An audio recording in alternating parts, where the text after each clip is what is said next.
Hello, everyone. Welcome back. Welcome back. I know you guys are ready for this special session. I'm bringing in a host who has been on this channel. I think the last time she was on this channel was about 3 years ago, and we talked a lot about YouTube. So she's coming back, and she's pumped up to share a lot that most of us as content creators, especially African content creators, small content creators, how we can, prepare ourselves to make, meaningful resources from YouTube. So I'm going to introduce to you Tope. She's a YouTube coach and she has been doing it for years. So yeah, Tope, you're welcome. You're welcome. You're welcome. Hey everyone. After 3 years on this channel. It's good to be back. Wow. Yeah, Hello everyone. Jonathan, thanks happy for to dragging me back. It's a pleasure. yeah, happy to have you on my channel once again after 3 years. So, Yes. okay, the reason why I brought you here is for you to share. I want the community to know more about you, the strategy you use on YouTube. I know the channel you are currently is like your latest channel or your baby channel, and a lot has happened before you started your Tope YouTube channel. So I would like you to introduce yourself to the community. We want to know more about you, your channel, and then we go deep into the main purpose for this stream. Okay. Thanks, Jonathan, and well done on the good work you've been doing. I know the title says a lot, so people know that I'm a prodigal YouTuber and all of that. But for the while I was on my sabbatical, I've been watching your videos. I'm like, doesn't this guy get tired? So it's a pleasure and is it an honor now or a honor? Which one? To be back here and just collaborating with you again. So basically, this YouTube journey, it started from me just being a passionate YouTube audience myself. I found myself in career path, business path, so to speak, that required me leveling up my knowledge. And of course, because YouTube is always there to help out with how to do this, how to do that, how to do this, how to do that. I found myself on YouTube a lot. And eventually I found myself buying stuff from YouTubers. I would see myself pulling out $1,000 today, $500 tomorrow, buying from white YouTubers. We call them Oyinbos here. And these are people that I can't trace if they scammed me. I don't know their home address. I don't know their village. I don't know anything. And I found myself spending money to do stuff with these people. There were coaching programs, products and services. And I started asking questions. Why am I not buying from Instagram influencers or Facebook influencers? Why did I kind of like get so excited about YouTube and to the point that I can bring out so much money? And then I found the answer in the nature of the content. Because YouTube videos, for instance, we are doing a live stream now, it's a deep dive. It's a long conversation. By the time I'm done listening to Jonathan for 30 minutes, a part of my brain tells me Jonathan is my friend. I can trust Jonathan. I know Jonathan because I've spent 30 minutes with you.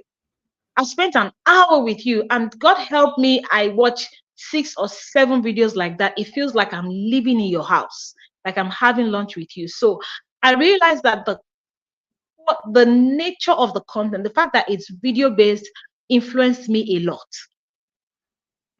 powerfully moved me to taking financial decisions, spending the money that sometimes I didn't even have to buy things from those people. I just didn't find any suitable person anywhere else that could help me achieve, result, A result, B result, C. They had to be these YouTubers that I listened to. So that's where my journey started from. And I decided at some point that, you know what, whatever I do, I'm going to have a YouTube channel. If I'm selling pepper, if I'm making hair, whatever I did, I was going to have a YouTube channel because I felt the huge impact on me from other content creators. And so that was it. And because I knew that, okay, YouTube is compulsory in my future, I found myself looking for knowledge while still trying to find myself because I have different passions. I'm a singer, songwriter, I play the piano, I do different things. At some point I was thinking, okay, I'm going to teach music, I'm going to teach vocal skills, I'm going to teach songwriting, or maybe I should go into piano, depending on or what should I do? Should I teach? And then of course there was this general social media passion that I had. I know, I mean, my daughter is 10 now, she'll be 11 in June.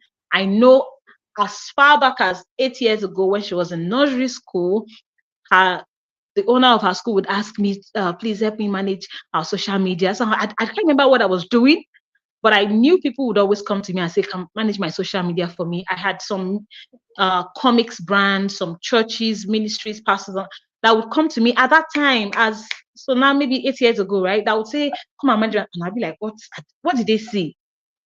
You know? So at some point I said, you know what? Let me learn Facebook. Then let me learn Instagram. Let me learn YouTube so that when I'm ready to package myself as a social media manager of some sort, I am grounded knowledge-wise. And so the journey started. YouTube was the first course I bought. That same week, I wanted to buy an Instagram course, but I knew my husband would just be like, are you crazy? Like, you just spent $1,000 buying a YouTube course. You want to buy another $1,000 Instagram course? I like, sit down here. So I think what happened was I ended up buying just a YouTube course alone at the time. And I drowned myself in that course. And turns out that all my guru-ness that I always thought I had, I was very superficial. I didn't know anything. My eyes opened to a lot of in-depth strategies, algorithm secrets, you know, mindset, you know, that you should have for long-term success and so many things. And I saw that, oh my God, if everybody around me thought I was a guru, I am a scam. Like, what? This? You know what? I know what I want to do. I want to teach YouTube. And that was it. I said, you know what? I don't want to be an all-rounder again. This is what I want to bring to my market. I want to bring this to Nigeria because, of course, my coach is based in the US, in Vegas. So I was like, you know what? I checked his community. I didn't see so many Nigerians. And I was like, this is it. I need to bring this knowledge home, break it down, and, you know, help my people. So I think that's where the whole YouTube coach thing started from. And then my passion just went through the roof because for me, confidence goes hand in hand with knowledge. When I'm more knowledgeable, I'm more confident. And that was it. And then like joke, like play, I started working on a course. I'm yet to launch the course, but in the middle of all of that process, people start coming to me and saying, can you actually manage my channel? And I'll be like, okay, let's try. So our first client was in 2018, was my church. I didn't even really know what I was doing then, but at the time I was already gaining knowledge. And that was it. Another client came after, another client came after. Now we are a full-fledged agency with staff, you know, and all that. And it's just been an amazing journey. But again, it started from me being an audience member. And we are here today. 𝗕𝗵𝟐 𝗕𝗏 is Nigeria's first full-service YouTube marketing agency, and we're proud. Yeah, congratulations. I'm happy that I was, I was, watching how the business was growing to this extent. So you were. Yeah. So now I want to ask, for I know a lot of our community members here, a lot of them are small YouTubers. Probably they are new on YouTube, or they are still finding their feet on this platform. So I want to ask, how easy, from your own experience, is it YouTube? Is this something that an average person can do? based on the taxes and other efforts, the technicalities and other stuff, how difficult will you place it if you are talking to the community? I don't like discouraging people, but I also want to be very honest. Compared to other social media platforms, by the way, I don't like YouTube being categorized as a social media platform because it's a search engine, but it's okay. Let's categorize it with Instagram, Facebook, LinkedIn, TikTok, and the likes. And compared to those platforms, I think the difficulty level for YouTube is higher because your content is video based.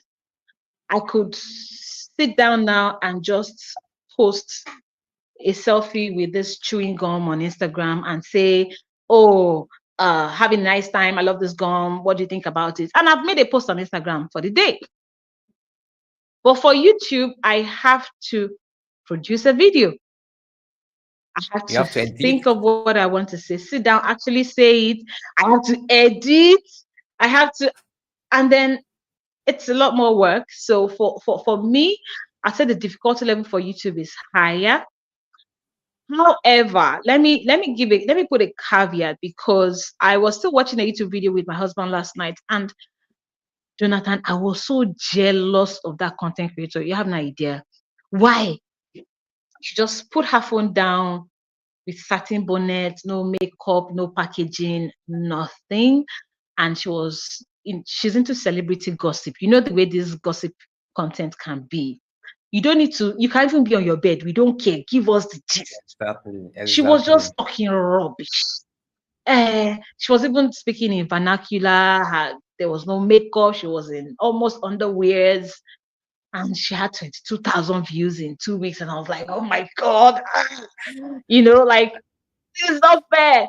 I wish I could be that simplistic. So I'm saying this for you to know that it's not that hard, depending on the kind of brand you're bringing to the platform. I know my husband follows a content creator that does analysis in boxing. Like, he could post 6 times a day. His content is very random. He will get up from his video, go and attend to his daughter, come back, go and answer the door, come back. He will scratch his hair. He will stand up, turn off the lights. He will like he does not edit nothing, and he's amazing. His content is doing very well because he's spot on with his analytics. And that's his brand. But should he want to maybe start a business today, I would say that kind of content is not a serious enough content. But for just the sake of having content, being known, being seen as someone that can give up-to-date information about something, monetizing the channel, I think that will suffice. So then there will now be, I did a video on my channel, I think last week, on how expensive YouTube can be to run. And I was giving different scenarios of the level of work that will go in at this point. If you have this kind of money to invest, you can go higher, you can go lower if you don't have this kind of money to hire people or something. And I was putting different dynamics there. But the bottom line is, what kind of brand are you bringing to the platform? If it's a serious brand, I'm a thought leader, I have a website, I want to sell a course, I want to write a book, I'm not playing. So my brand is a bit more organized. More intentional about my content. I'm more put together. I'm dressing up. I'm sitting properly. I'm not speaking Yoruba in my videos. I'm not anyhow in my content because I have a brand. But it doesn't have to be like that for everybody. Some other people, they can just be random, and that's their brand. But generally, there's a higher entry barrier because you have to put some thought into video editing. You have to get gear, at least a camera, at least a mic. You may not edit, and you may, but you see, so the work gets more and more. But let me balance this with the value that you get. So I'm sure you saw from this topic that I was away for like 2 years, and my content kept, paying me and all of that. So yes, that's some of the value. If I had this content on another social media platform, in fact, 2 weeks, nobody is going to be viewing or engaging anymore. It's lost in the feed. For Instagram, Facebook, and the likes, recency is the power you're riding on. The more recent your content, the higher it is in the feed. And when it's old, it goes lower and gets lost. On YouTube, your video will keep coming up, will keep coming up, will keep coming up for years. So ultimately, you get more leverage for your effort, and it's more rewarding eventually. Then also for global audience, it's the best platform. Okay. Before I go into my courses, because I'm a talkative, so let me stop here. Okay.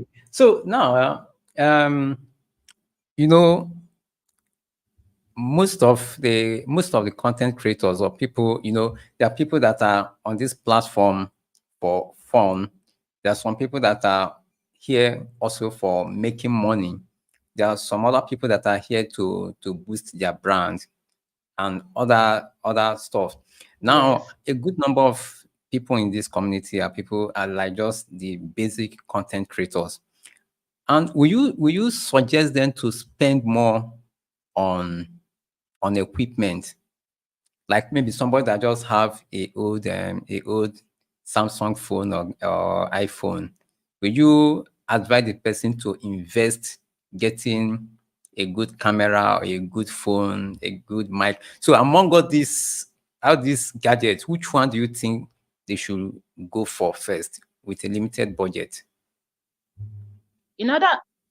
Yeah, thanks. In order of priority, I'd say your audio is more important. Your audio is the most important gear. I would explain. We all have phones. I mean, it's 2024. There's a smartphone in your hands. At the minimum, your phone can do something of video. But you need to invest in good audio. The YouTube of today, or the content platform of today, is such that people listen in sometimes, they watch sometimes. I follow some podcasts on YouTube that I don't have to be watching my screen. I'm playing it and I put my phone down, my speaker is on, and I'm blasting into the room and I'm following the content. Yeah, and if it is a celebrity gossip news or whatever, oh, the president of Nigeria did this. I don't need to be glued to my screen. I can listen in. I follow TVC news every day. I listen to the Your View show every day. I'm not glued to my screen. That means the video is not that important to me as much as the information I'm hearing, and the clarity of that is key. I found people watch videos and say, you know what, I want to manage my data. Let me reduce the resolution. Let me just reduce the picture quality so I can follow. That just shows you that people will not die if your video is not super sharp. But you see that audio, if they can't hear you, that's the end. There's nothing to stick around to. They can't stick around to look at your face. So I'd say your investment in hierarchy is good audio first. Of course, my assumption is there's a phone in your hand. Okay, if there's no phone in your hand, then you have to start with a camera. Yeah, but I do not suggest you investing in a professional camera. I think it's an overkill now. I'm joining this live stream with a phone, and if you go to my channel, my videos are recorded with a phone. It's intentional because I want to keep my process simple. Yeah, and to set an example and let you know that it is possible. So that's another priority. Keep it simple, keep your budget low, because if you're thinking you're going to make your money back from YouTube in 2 weeks, you just blow and make your money back, you might get disappointed. So don't invest the money you don't have. Don't borrow to start buying gear. Focus more on the power of your content. If you are saving lives with your content, I think when people are dying and they need to how to, maybe a woman goes into labor at home and she wants to know how to deliver her child because she's not in the hospital and she wants to do it successfully. She's not checking if your video is sharp. She just wants to know, should she stand up? Should she lie down? When she should push? Do you understand?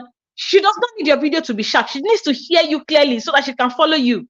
Do you see? So, but of course, if you're into movie production, of course, you're not doing that with a phone, right? So yeah, that's it. Another priority that I would rank. Okay.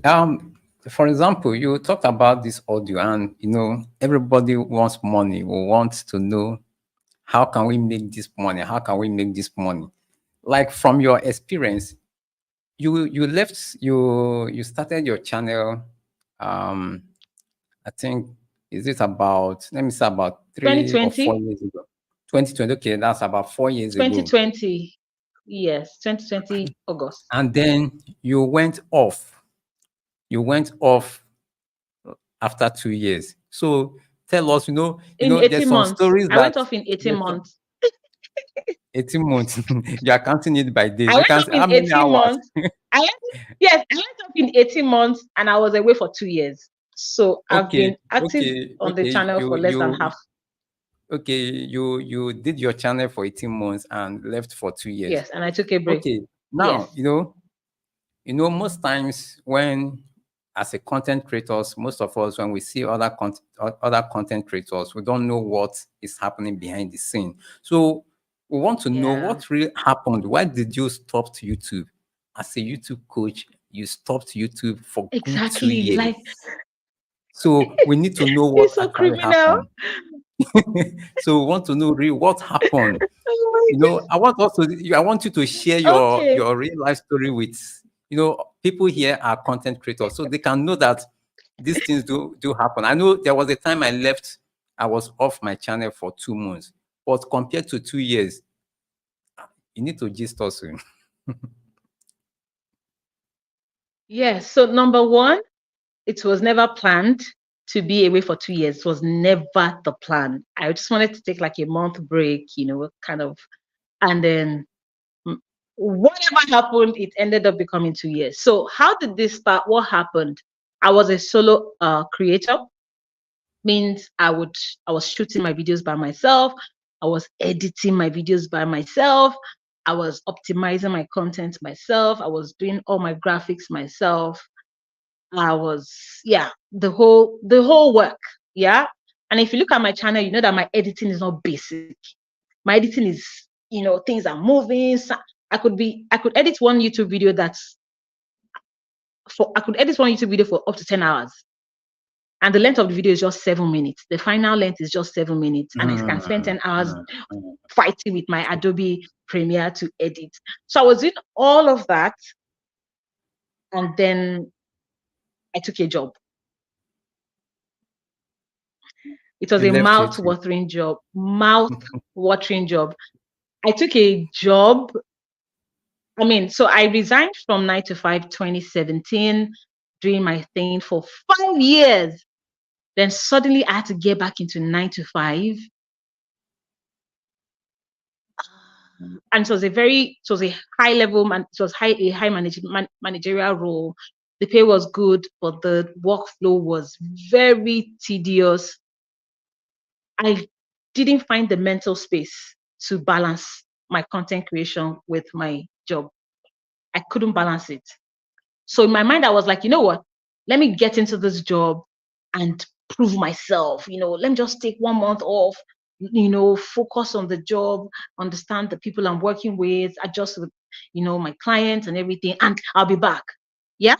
And that was it. I'll be back. Give me a second, I'll be back. And that was it. And then 1 month passed. The job didn't get easier. And then the business started growing. At the time, we already had clients. We were managing their channels. Clients started coming in back to back. And I had so many excuses. Okay, let me face this business. There are clients on ground. And for the clients, let me also explain.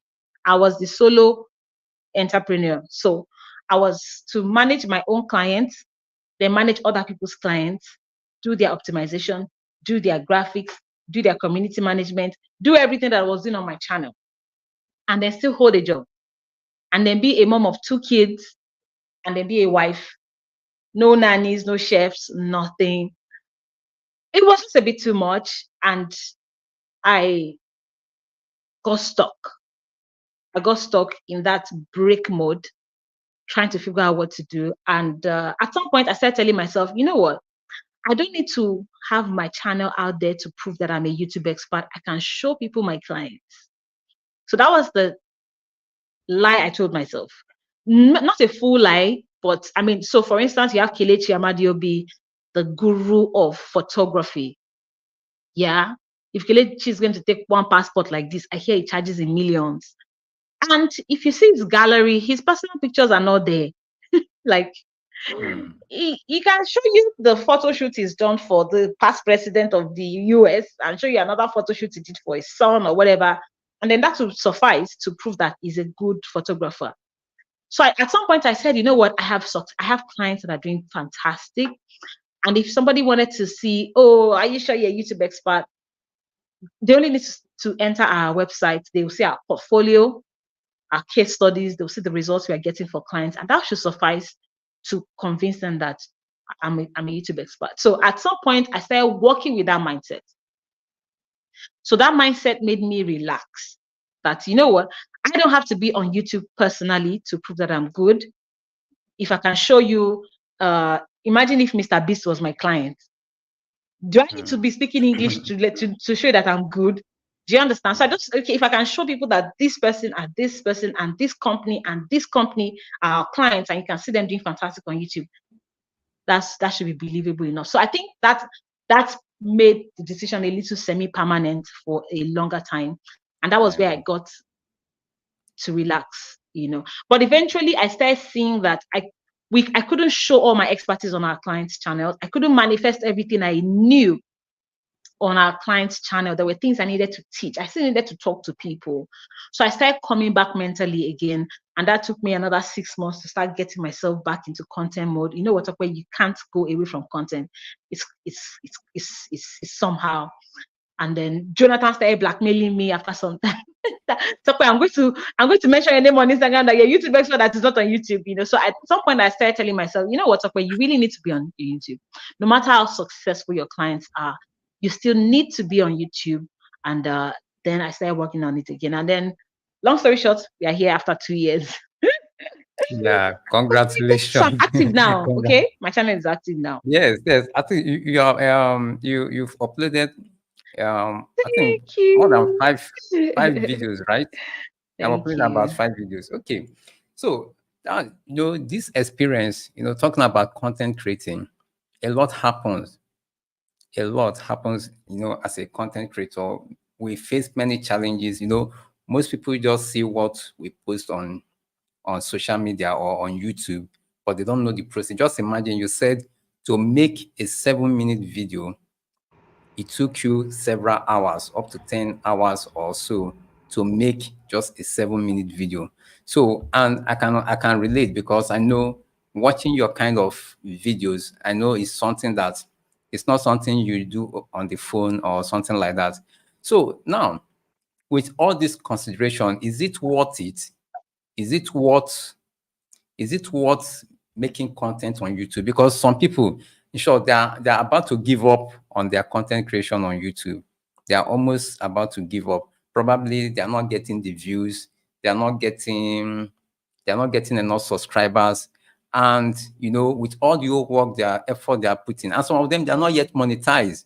Some people have been struggling for over a year. And I know it took you about 6 months to monetize on your channel. I hope I'm correct.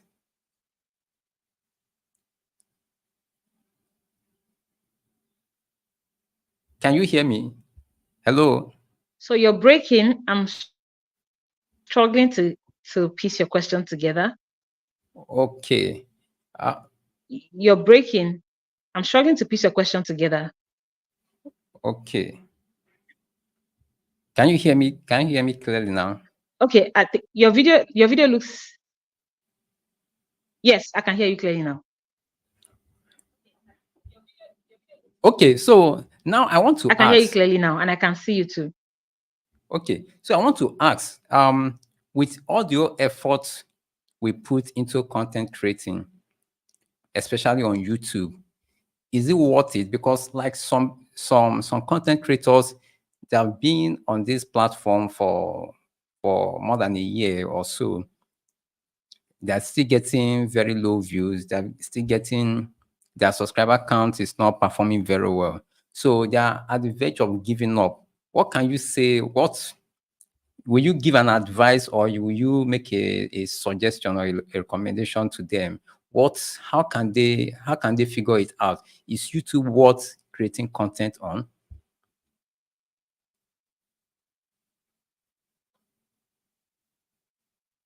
Okay. Is YouTube worth creating content for, especially for those that are struggling? So I'm answering because your video is frozen.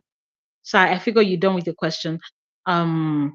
Is Okay. YouTube worth creating content for, especially for clients that are getting much slower results? Generally, the answer is yes. But now I'd have to piece the answer specifically for individuals. So when clients come to us and they say, oh, I want to do YouTube, and then we have discovery calls with them, some of those clients, I send them back home. I tell them, you know what, stay on Instagram. You don't need YouTube to achieve this result. You can achieve this because I know the financial investment that is going to take out of them. I know the whole, you're just going to be invested, time and everything. And I just thought, you know what, stick with your Instagram, just tweak this, and tweak that, and stay on Instagram. You don't need to be on YouTube. However, if you've analyzed your, please confirm that my audio is still coming out and my video is stable. So, but for some particular clients, for instance, thought leaders, if you call yourself a coach and you have a product that can be globally assessed, like, you know, you have an online course and stuff,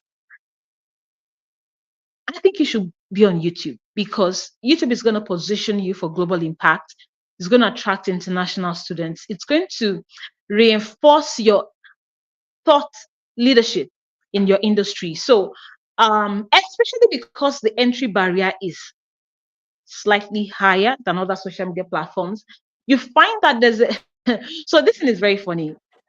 When I started this, this is not my first YouTube channel. I started my first YouTube channel in 2016, and then I abandoned it, started again.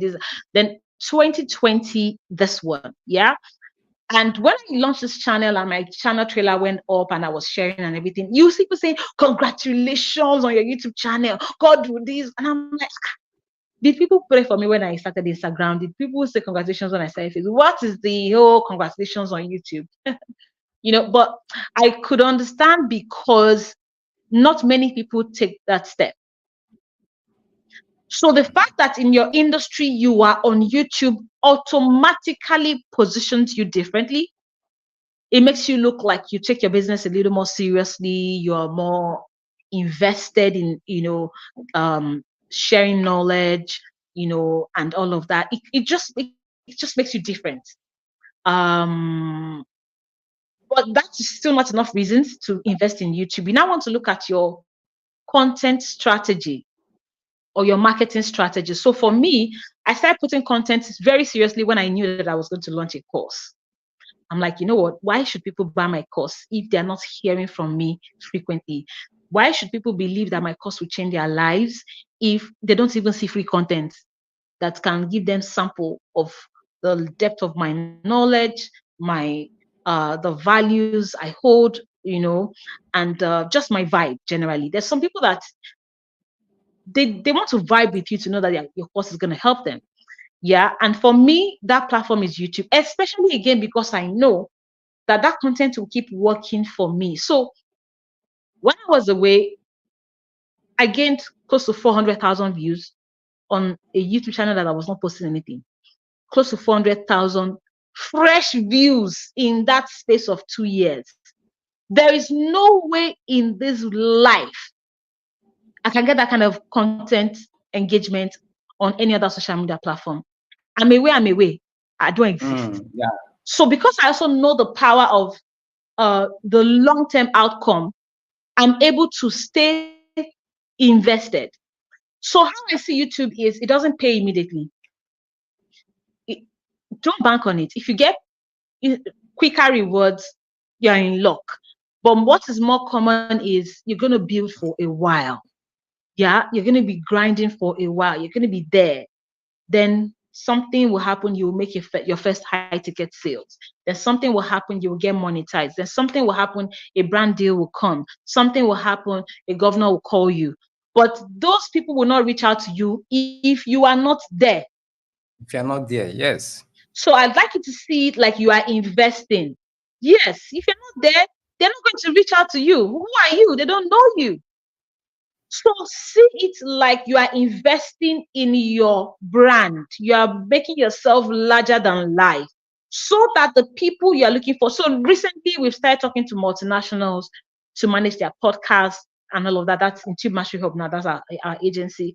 But that confidence was not there 2 years ago when we didn't have clients. Do you see?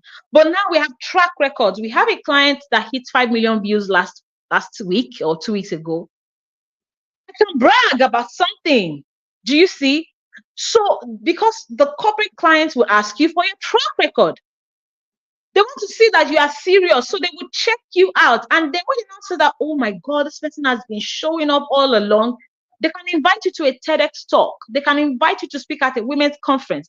They can say, you know what, let's collaborate, do this for us, do that. Then the money will start coming. Do you see? So that's how I see it. And then please don't be small-minded. YouTube monetization should be your airtime money. Just target YouTube monetization as something to buy your data, something to keep you paying for NEPA, or let me not call it NEPA now, our audience is global, something to help you keep paying for your electricity or something. Yeah.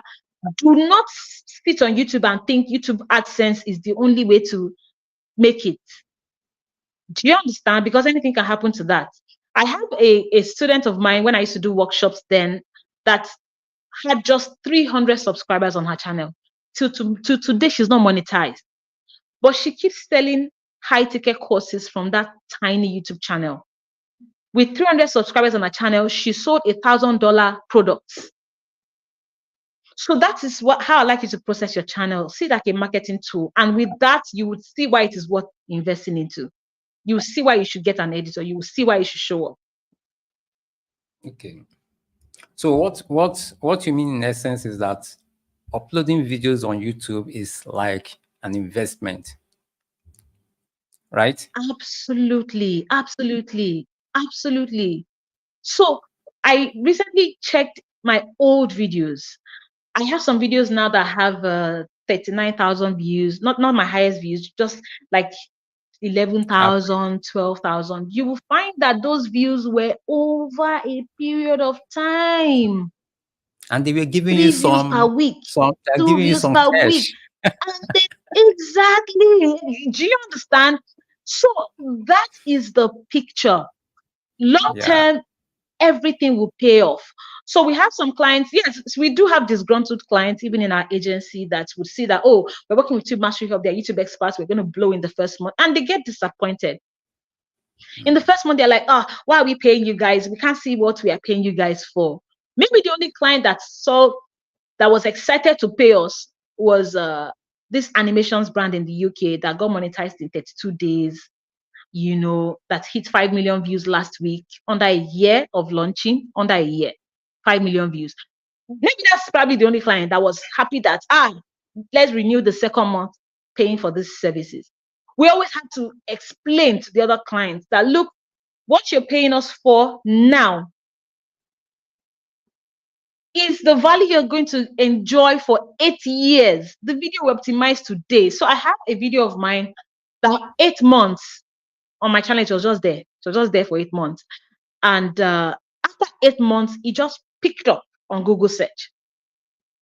It just, on Google search. I did not touch it. I did not change the thumbnail. I didn't change the title. I just optimized and left it. It was getting small views every now and then, 5 views per week, 12 views per week. And then, boom, on YouTube search, Yahoo search, Bing, different search engines. That video is raking in hundreds of dollars. It's not up to $100 every month, but it's making a good amount of money on a monthly basis. Even when I was away, it was still making money. I was still getting my dollars in my account every month while I was not doing anything. So that is the picture. That's why you would invest. Do you see? So I hope this makes sense. And this is why it's difficult to give up. That's for me. And if you understand this, you will know why sweating to do a quick TikTok, quick Instagram it's not as worth it as sweating a little more. Just sweat a little more. You're doing the content already. Just a little more investment in your editing. Just clean it up a bit. And then put it on YouTube. Would pay you a lot more over time. Okay. I know most of us here want to know the secret behind after you left YouTube for 2 years and you're still making hundreds of dollars every month. So we want to know your secret. We want to know your secret. So absolutely. So I tell people, if there are two ways to blow on YouTube. Yeah. Go viral or get ranked. Go viral, let YouTube be promoting your video to people. Everybody come and watch. I don't know if you've been on YouTube before and YouTube is hunting you down with a particular video. And they are showing you that video, you log in again, you will see it on your feed. You log it, then that video is viral. That's why YouTube is showing you. What's inside this video? Until you watch it for 5 days, that video can keep chasing you. That is virality. And you can go viral and hit 500K subscribers in 2 weeks. But viral results is like lottery. It's like lottery. It's like winning a lottery. You can't really plan it. You can plan it in a way. Let me explain. If I took a very sensational topic now, very difficult to manage. It's predictable to a degree. I would explain how you will know that something can go viral. Maybe, for instance, now I want to talk about the president of Nigeria.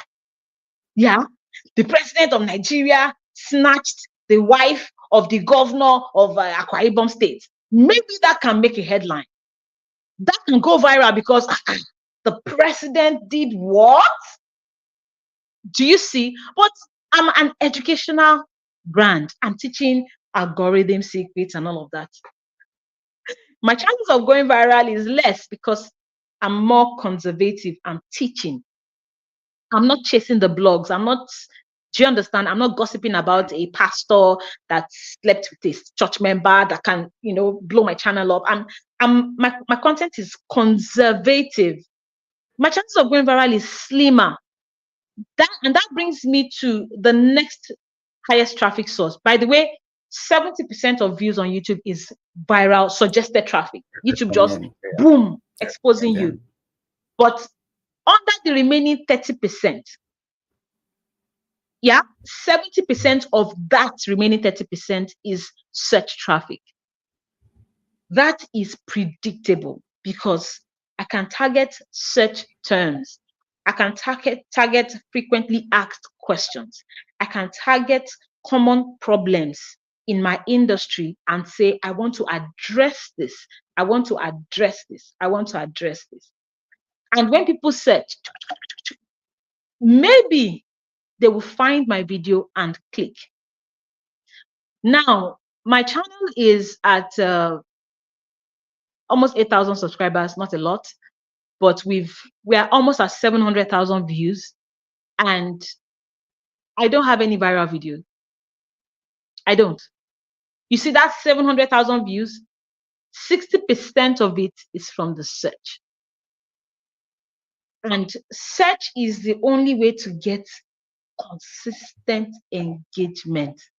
In 5 years, your content is still relevant in the search. So that's what held my channel while I was on sabbatical. I kept getting traffic from the search page. Google, YouTube search, how to do this, they'll find me, watch. How to do this, they'll find me and watch. How to do this, they'll find me and watch. And my coach will call it predictable traffic. And I agree, because I did my research, intentionally chose a topic that does not phase out, an evergreen conversation. Forever and ever, you would always have people search how to find the right man, how to know she's the one. People would always search topics like that. You can never phase out. But a sensational conversation around maybe the president of your country slapped the governor of your state, in 3 weeks is no longer sensational. We're tired of the news. No matter how fantastic your content is, and in 3 weeks, it's no longer important. Another news has taken the air. So you being intentional, targeting evergreen conversations, and then doing a very good job of optimizing for search can position you for long-term growth.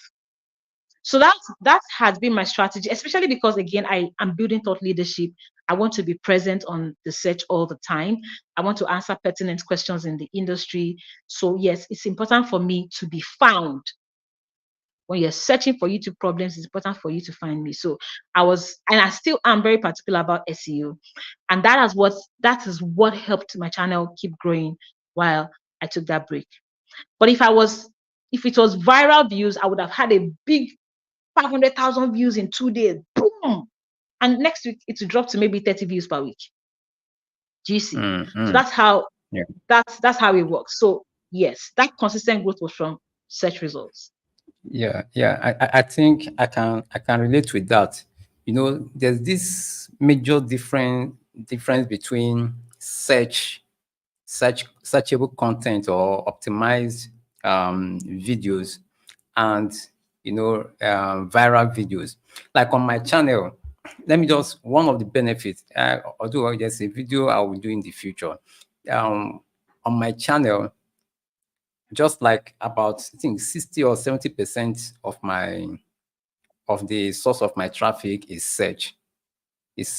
And there's one good thing about creating searchable content. Like you can, I mean, you're earning, like now, if you depend on ads revenue, if you do searchable content, you will not be in a hurry to create content, because even the videos you did many years back will still be paying you. But one problem with viral videos is that you can make a video today, it will go viral, you get 50,000 views, you get 100,000 views. In the next 1 month, you have nothing. Then you start struggling. Yeah, exactly. So just like the analogy you shared now about viral video being what they call it, being a lottery. You know, yes, when you win like a lottery. When you win a jackpot, when you win a God. jackpot, you can't manage it. And I've not seen any rich man or a billionaire that grew his wealth through lottery or winning a jackpot. So everything they don't is understand gradual. the principles. They can't replicate it. Yes, they can't replicate it. So when you my greatest joy on this channel is that the videos I made in the past 6 months, 1 year, 2 years, they're still raking in. And I'm fortunate being in a top paying niche. So if I do 2 videos, if I do 3 videos, and the funny thing about this SEO videos is that when the first time you upload them, you get maybe just 20 views, 100 views, exactly. 200 views. In 1 month, in 1 month, you still have 132 views. But the next time years, exactly, thousands. Exactly. There's one video I was even looking on my channel. I was surprised that this video is already 20-something thousand views, and have given me hundreds of dollars. So I can relate with that. And I do. But there's this challenge for those of us in entertainment niche. Is there any way they can replicate searchable content searchable videos on their channel? So if your niche is entertainment, I would have to also ask, what is the sub niche? So we have entertainment that is news based. Oh, this celebrity just did this. This celebrity just did that. Because gossip is also under entertainment. Yeah. Yeah. Gossip is under entertainment. And when it's hot, if you jump on that trend, you can gain some 2,000 views in a weekend. Yeah. So, but if your entertainment is movies are evergreen. Evergreen, sure. A good movie will still be watched. In fact, some viewers will watch it 5 times because it's a good movie. And in 6 years, it is still a fantastic show. So I would have to break that down. So what I'd say is, if your content rides on time, if it's time sensitive, this person did this, this person did that, J-Lo did this, Donald Trump did that, or maybe in the boxing space, oh, there's a match. Do you understand? It's under entertainment. Then you would have to always find very hot conversations to latch onto. And then you will find yourself looking for virality all the time, which is not a bad thing. If you're very good, you would, you might not go viral. But so virality also has degrees. Yes. 50K views in a weekend is still quite viral. It's just It's not viral. boom 3 million views in a week. Yeah, it's still viral. So it can be at a smaller. So your strategy would be to keep trying to, when you're optimizing your video, tell yourself, what should I title this thing that will make people click? What should I put on the thumbnail that will make people, feel intrigued and want to watch it? Yeah. So always play that thumbnail title game, and make sure that you're tying the optimization of your video, that's the keywords, to the search term. Now, when we had, unfortunately for this Nigerian artist or actor that recently died of drowning, you'll find that there's a lot of content about him on YouTube now. So your job is to make sure that you tie your video to his name, the incidents, and keywords that can tell the algorithm that your video also contributes to the conversation. So when people are typing, what happened to this celebrity, the algorithm can tell that your video has an answer for it. So you also should still do SEO, but it should be a blend of SEO and then trying to, polarize conversations, controversial. Just try to be viral in your approach. The video should be hot, as in the first 5 seconds should keep people glued down to your video, and of course you should deliver. Because what influences virality is the click-through rate and watch time. So high click-through rate is not enough. If your video turns out to be a disappointment after people have clicked on it, it will impact on your watch time, because they will not stay to watch the video. So you will have just a few minutes or hours of watch time that will not match your views. So you must deliver in the experience as well, so that you can get a lot of watch time, and then stay viral for as long as possible. But have in mind, tell yourself the truth. In 2 weeks, that video will take a deep dive. In 1 month, it's dead. So having a realistic expectation of your videos also would help.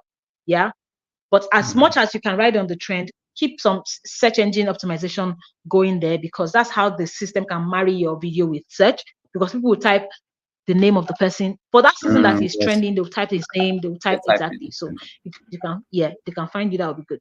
And I'm trying to see if I answered your question properly. So entertainment, I think I addressed it. So there's this question on the screen. African folktales with Jedi. I can say, how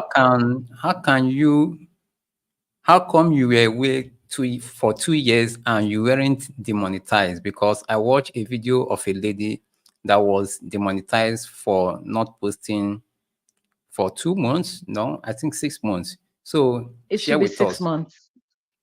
So one of the reasons, by the way, I'm joining with my phone. I wanted to join with my PC so that I could share some things. Sadly, my PC refused to cooperate with me for this call.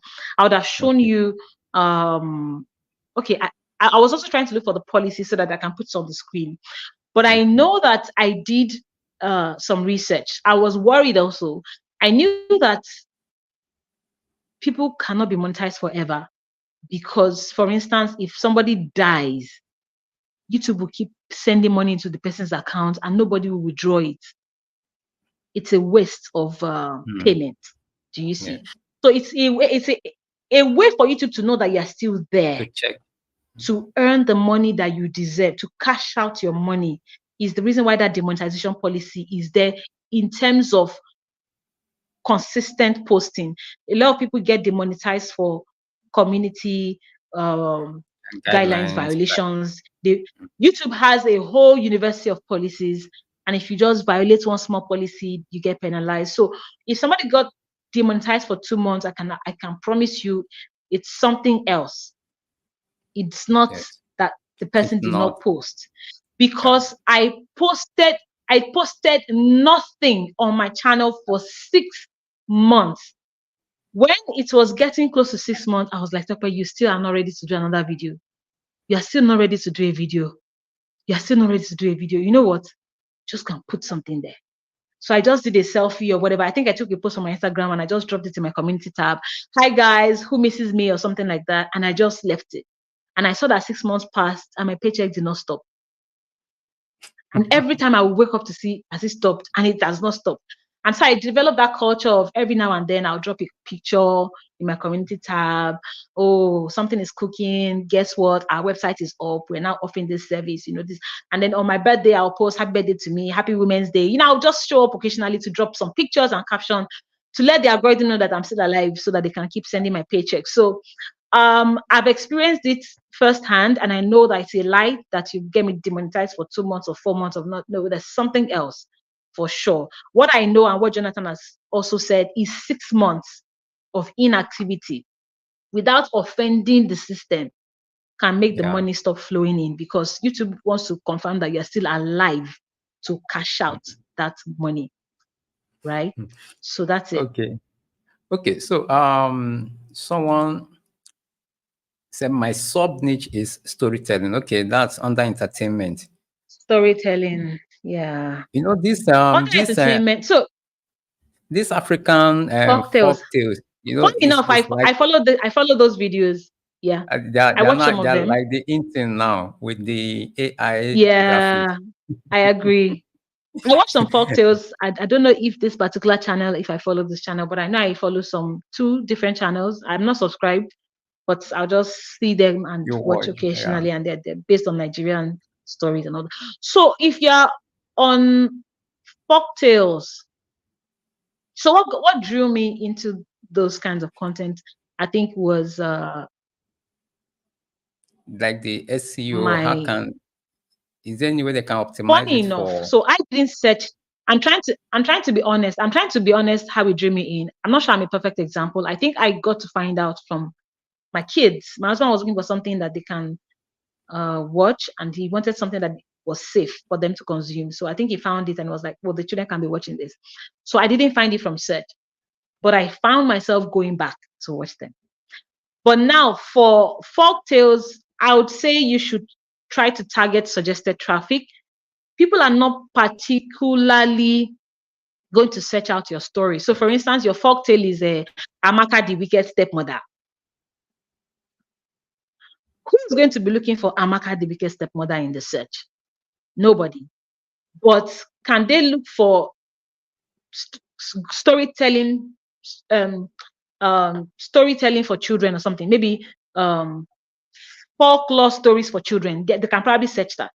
So you can optimize for that keyword. You can optimize for African stories for children, or African stories. It's not necessarily for children. No children. So I have not done too much research in your industry, so I can't really produce the keywords in my head. But I know that you can target people that are looking for certain kinds of content. Some might not even be looking for animated stories like yours. They might just be looking for a way to relax, and they will find your content and be like, oh, not bad. Yeah. So your job is to find those keywords. It takes time. When I used to optimize videos, now we have YouTube managers that do even my own content. I don't optimize my videos anymore because I've trained people to do that. And back then, when I used to optimize videos for clients, I could spend up to an hour looking for keywords. I'm that meticulous out. What can people be looking for that when they see my video, they'll be like, oh, nice. So my head is going, I don't know. What can somebody type? Relaxing stories about family. I don't know. So please don't take my word for it, because I don't do it here. I have a software I use. Yeah. But what I'm saying is you can target keywords of people that might be interested in your kind of content, and your only job is to have good delivery. Or before delivery, have thumbnails, because your thumbnail is what will draw them in, make them read your title and be like, it'd be nice to watch this. Yeah. And then they will click and be like, okay, It's not an actual video, but it's not bad. Yeah. So then just keep trying out different things. Primarily, I think you should work on your thumbnail and your title, because people that will consume your video will be more of people that would see it and be like, this is a nice to watch, not necessarily from the search. Okay. And I hope that has helped. Yes, I have 𝗕𝗲𝗀𝗁𝗔 unbox therapy. You remind me of unbox therapy, I think from Canada. When you used to unbox. Yeah, exactly.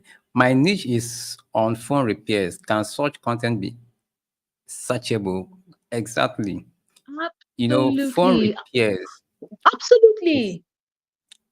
That's a searchable. Absolutely. In fact, that is search is your everyday. Should be your target. When people smash their phone, they are in pain.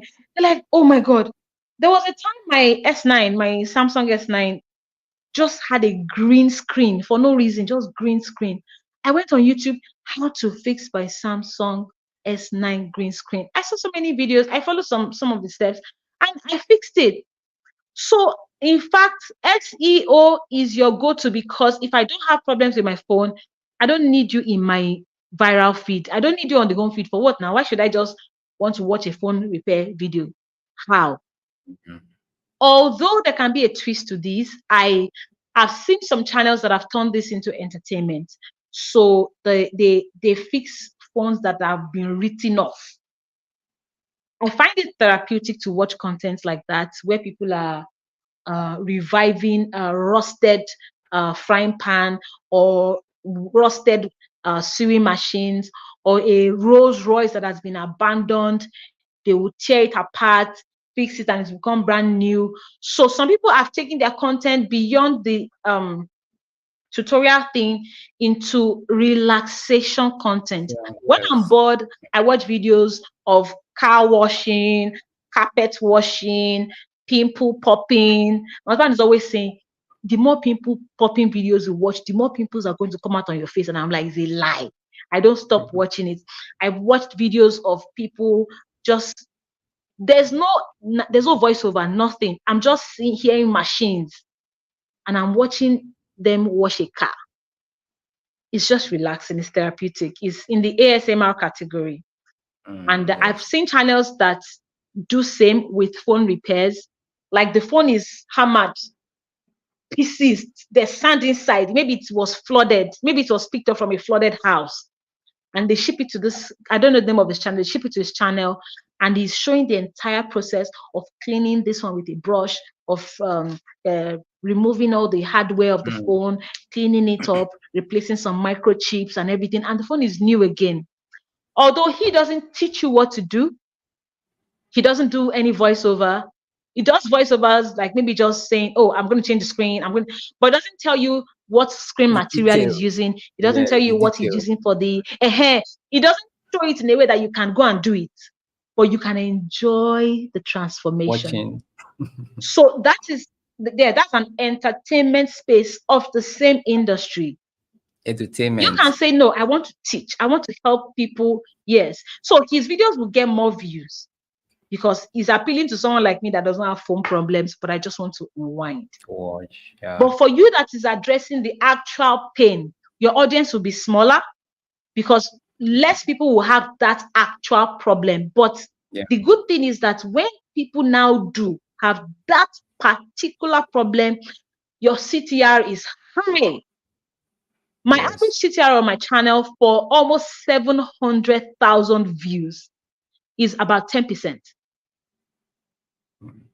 Average across my entire channel, because my traffic is from search. People are in pain. When they are searching, they have problems already. So when they see your answer, they tend more to click. Unlike viral videos, if your channel is always viral views, suggested traffic, your CTR will be around 2%. Average, because more people will ignore your content because it's suggested, so they might be like, who is this? And do you understand? When your impressions go crazily high like that, your CTR drops because more people would avoid it because they're not in pain, they're not in need. It's nice to watch and some will not use it. But when people are always finding you in search, your CTR is higher because man, thank God for this video. Let me watch it and fix my problem. Do you see? So for you in phone repairs, you want to choose how you're doing your phone repairs, if it's for entertainment or if it is for actual teaching. If you're actually teaching, lower your expectations, you will solve more problems. You might end up having a course. You might end up having a training for phone repairers. You might end up building a business out of it. But the guy doing it for entertainment might not be able to do that because he's just cruising on the platform. And he might. I mean, never say never, because he's also showing how good he is by transforming the phones. But those are the possibilities. Yeah. Okay. So is there anything like YouTube being saturated, or maybe a niche being saturated? Is there anything like being saturated? Yes and no. Saturation because competition is increasing. Everybody's becoming a content creator now. But no, because demand is also going through the roof. Sure. Demand is also going through the roof. So like I said, I was going to join with my PC, and I joined with my phone that was not fully charged. So now I can see that my battery is running low. So hopefully we can do this in maybe another 5 minutes and round up. Okay. I'm sorry, because I didn't plan to use my phone. Yeah, so now I can see a notification that says I have 15% power left. So for saturation, yes, because more people are coming into the space to become content creators. No, because the demand is also crazy. Everybody now is on YouTube trying to learn something, watch something, catch on a podcast, and all of that. So there's balance. I was on a mastermind last week where this was addressed, and the facts that support that there is a balance. So yes, back in the day we had 10 million content creators and demand was 2 million views per week. Now we probably have 20 million content creators, but demand is 5 million. Do you understand? So there is still a healthy balance of supply and demand. It's not overturned. Yeah. Okay. Tope, thank you very much for being part of the community, for sharing your experience. And I'm going to your camera is about to go off, so I will have to release you before they take it down. So I appreciate, like, to some of us that just joined in. If you're just joining in, please, I would like you to give this video a thumbs up and also visit her channel. She's a YouTube coach for professionals, for coaches, for brand strategies, musician, whatever, name it. She has a team that can handle your YouTube channel. It's not name it, it's not any industry. Any industry, she has the team to manage any of them. So Tope, thank you very much for joining and sharing your experience on YouTube. She was out of YouTube for 2 years. You're she was raking in hundreds of dollars every month without even uploading a video. So I'm going to continue the conversation. Why I will let you go now. Thank you for, I don't know how I'm going to say, some other guys are still commenting, but because of the issue we are finding ourselves in. So what we can do is this.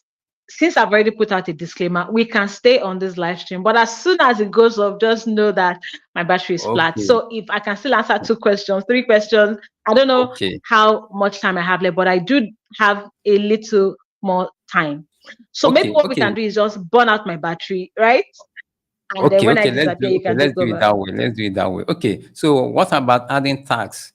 Tags, does tags still work on videos? So this is it. Even when you're optimizing your videos, you would find YouTube put that disclaimer there that tags are no longer they're not necessarily going to impact on your views in any way. It is just for you to target some particular, maybe especially when something is misspelled. I don't know if this makes any sense to anybody that's listening to this, but much more importantly for SEO is your title and description area. So what I do for tags on my channel and for our clients is we just use it to dump the keywords we want to use. Like we say, okay, we want to target these 20 keywords or these 17 keywords. It's more like a container of keywords because yes, when we are ranking, we can see from the tag section that we are ranking.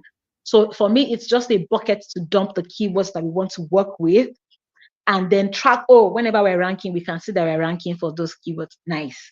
But you want to prioritize your description area. The title space is very limited.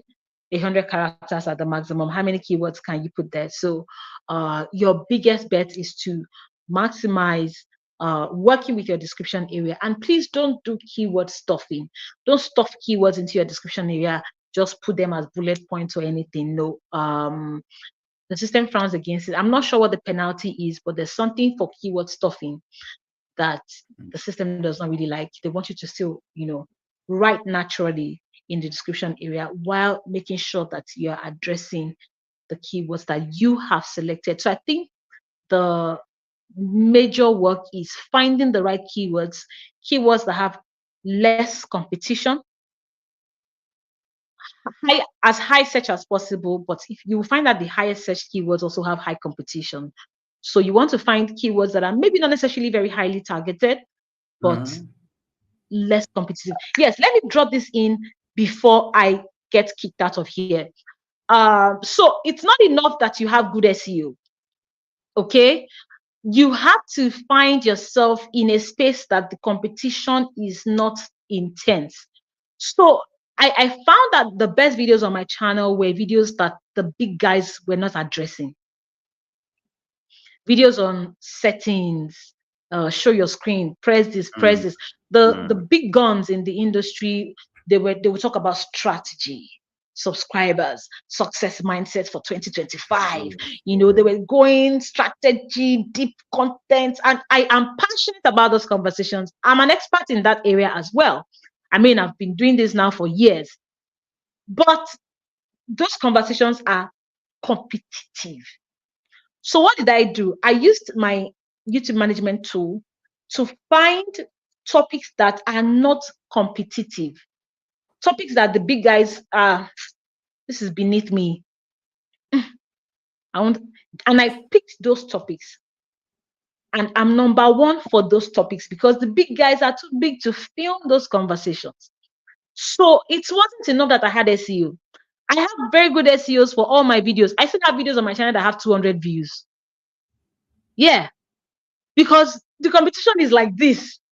Yeah, but when I'm doing a lot better is where I have less competition for the topic itself, right? So my chances for ranking became higher because for SEO, you still have to, you can get outranked. If two videos have good SEO, so what are you going to do? YouTube will not, you can't bribe YouTube to put you higher. YouTube will not start looking at performance. Both of them have 80-something-ish SEO. So which one should we rank? Do you see? They'll rank the one that has higher CTR. They will rank the one that has higher watch time. They'll rank the one that has more views. So no matter your SEO and the tags and you have, sweated a lot on it, you still have to perform to outrank the other video and stay at the top. So that means that you have to be intentional about the topics you address. You want to give it a twist. You want it to not be the same topic that everybody has answered. Can you have a twist in yours? So if everybody is saying how to make money on YouTube, if that is saturated, can your video address how to make $1,000 on YouTube in 14 days? Now that is different. That is so specific. It promises a different result. Do you understand? So just play around vacancies, play around gaps, conversation gaps in your industry, and it will give you a better chance. Yes. So we have Sarah Donald. She's asking, what do you think about all caps lock? Does it affect your video negatively or positively? It's irrelevant. It's irrelevant. The system doesn't understand low caps or high, small caps or big caps. But if you want to use capitalizations for effect. Maybe that will be in your title. You want to emphasize a word or something. You can capitalize that word to make it look like you're shouting and all of that, but it's irrelevant for the algorithm. Okay. Now there's something I want to bring to our knowledge. You know, when we talk about SEO, like for your channel, with your search optimize, I mean, how you optimize your videos for search, it helps you sustain your channel financially for the period that you were away. So, but I know that this cannot be replicated when you talk about entertainment niche. And from what you said, you know, like me, I do believe that at some point, even though if you're in entertainment, you can find some topics that can be relevant maybe even after 1 year, 2 years. I know every niche. It might not be so, it might not be, the topic might not be much, but at interval, you can just search. Like this guy that said that he repairs phone as a phone repairer, you know. Everybody, I remember one time I have a problem with my printer. You know, I have to call the printer repairer. He told me that I'm going to bring the printer to their workshop. And I calculated the stress of carrying that printer to their workshop. I just go on YouTube. I just start, look at, it's giving me this error. What is the cause of this error? I just saw someone that was just breaking down how to solve the problem. And I just fixed my printer. So, but you know, such is, you can't get such, I mean, that kind of topics in entertainment niche. So how is there still any way someone can still, you know, can do entertainment niche and sustain his channel even without uploading much? Yeah, get the same result. Is it possible? No, just is it yes or no? Is it possible? So it's possible. Again, I would have to zoom into the specific niche, because sometimes entertainment, like I said, we have movies. Movies would always get views. 10 years, they're still watching Fast and Furious, you know, and things like that. But if you were into conversations, maybe it's a podcast show or something, and you are calling out celebrities and you're talking about what do you bring to the table? Should women be the breadwinners and things like that? It's entertaining, but these conversations never face out. In another 10 years, we will still be talking about men and women, husband and wife. If a domestically violent man should remain your husband, in 15 years, we will still talk about domestic violence. We'll still talk about submission, respect. You know, we'll still talk about things like that. So it's still under entertainment. Do you see? And the conversation will never ever expire. Men and women forever. We die there. Do you see? But if your entertainment is news related, for instance, the relevance of the news would determine your results. When the news loses relevance, your views go down. And for instance, we had this 𝗪𝗪𝗥𝗏 issue. We had this 𝗪𝗪𝗥𝗏 issue some months ago, and as soon as his case was all over the internet, old videos of 𝗪𝗪𝗥𝗏 started picking up again. I could imagine the algorithm. I could imagine the upsurge in the views of those videos, because I watched some videos that were like 5 years old when initially had this school issue, and then it was on YouTube then. But now that the issue resurfaced and his wife came out and said, "Oh, they took our school," guess what? All the old videos on 𝗪𝗪𝗥𝗏 3 years ago, I was seeing all of them in my home feed like this. I was like, oh my God, this channel, the owners of this channel will just be smiling now that because now 𝗪𝗪𝗥𝗏 is back in the news. All his old videos are back in the trend. Do you see? So there can be so many things moving. Yeah, a trend can bring you back. For instance, if you're doing back to school.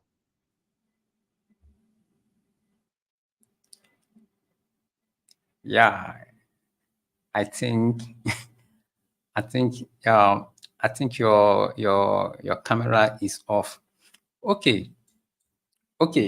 So I will wait if I get a signal, if she can still join us. But Tope, I know if you are still listening, if you're still listening, thank you for the wonderful time you have shared with us in this community. So, like, back to what she was saying, she was talking about creating searchable, content, or optimizing your videos if you are into entertainment niche. Like, she was talking about 𝗪𝗪𝗥𝗏. He's a popular Nigerian actor that had issue. It was trending for some reason some few weeks or months ago. So now, like in my own, I do watch all this international, I do watch international news and all this stuff. So I discovered that there's one particular channel that was talking about this Middle East issues, the crisis in Middle East, how it started and all those stuff.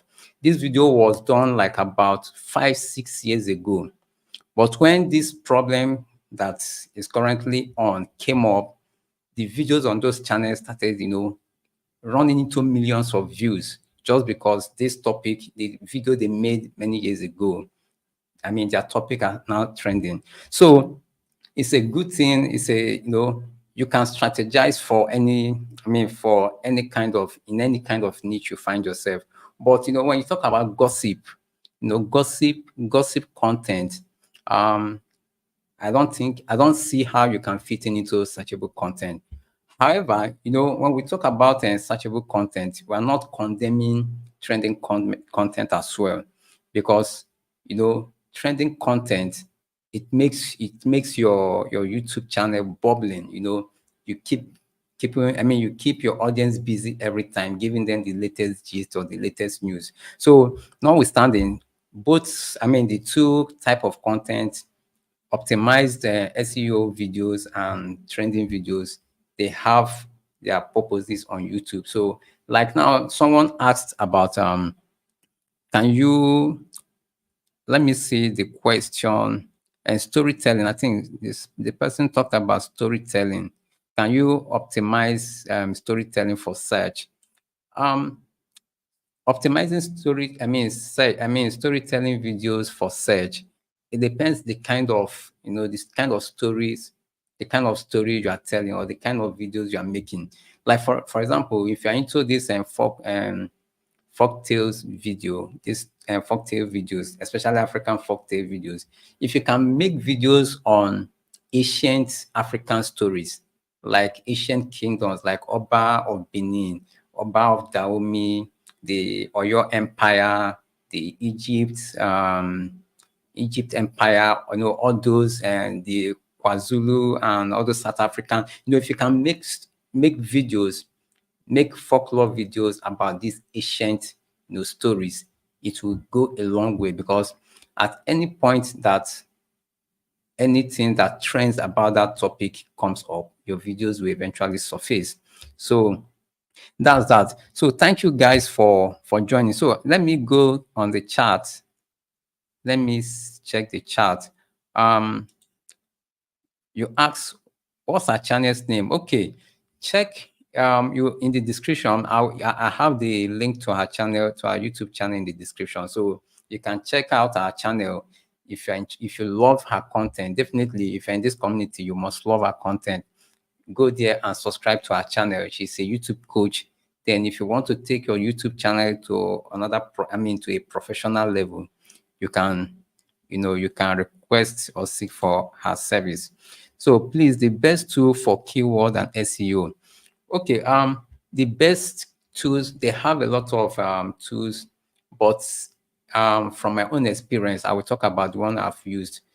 There's one they call Morning Glue or something like that. I used this some time ago, but currently I use vidIQ, and sometimes I try out there's the other one, and TubeBuddy.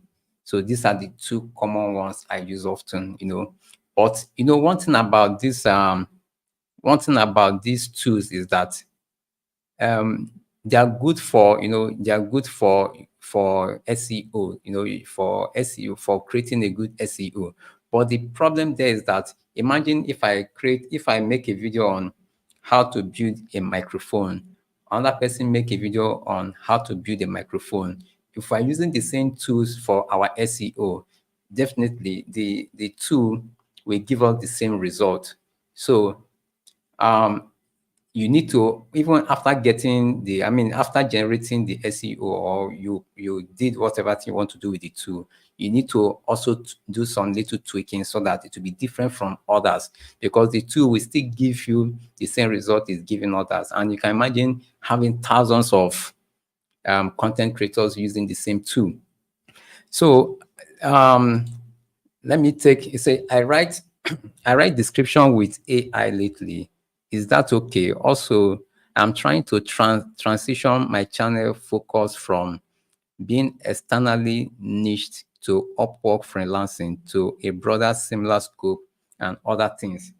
So one thing you need to understand, especially if you're into the educational niche, whether you are doing tutorials or any other stuff on your channel, one thing you need to understand is that you should find a way of also making your videos attractive to those who are not interested in the technical aspect of things.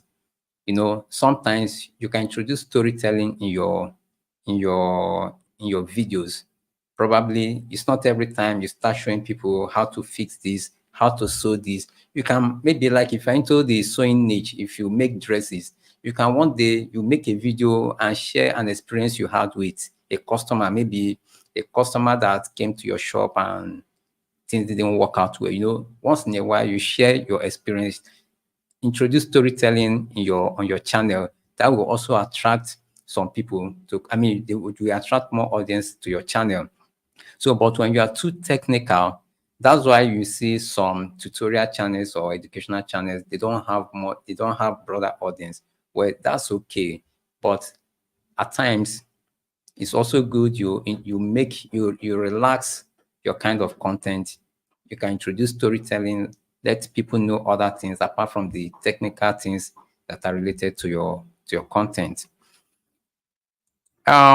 So thank you guys for joining. Please don't forget to give this video a thumbs up.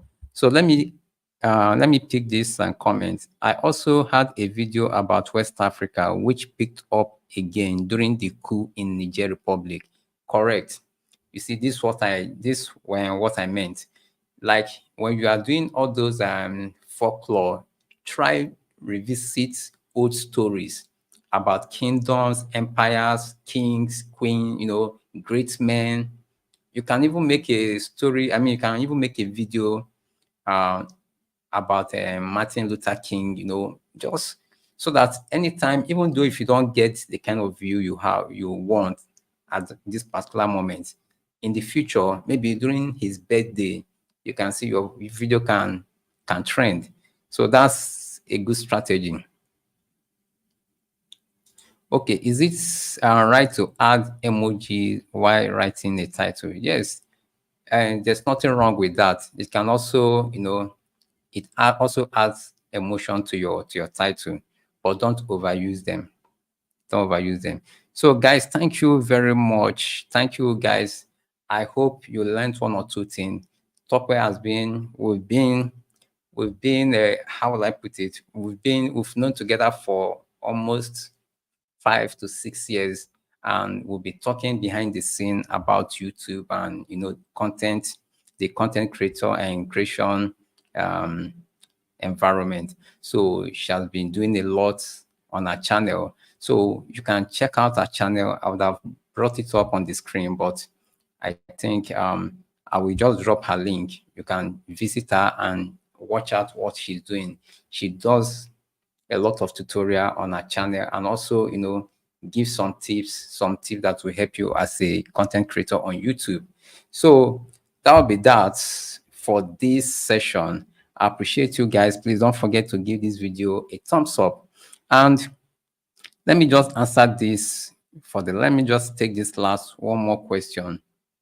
You are revealing okay, you are revealing my secret. In this middle of experimenting on an empire in West Africa using some of those Leonardo AI. Okay. I hope Thank you, guys. Thank you, guys. I appreciate Tope. Thank you for hanging out with the community. We appreciate your presence this evening. So I'll see you guys in the next one. Bye.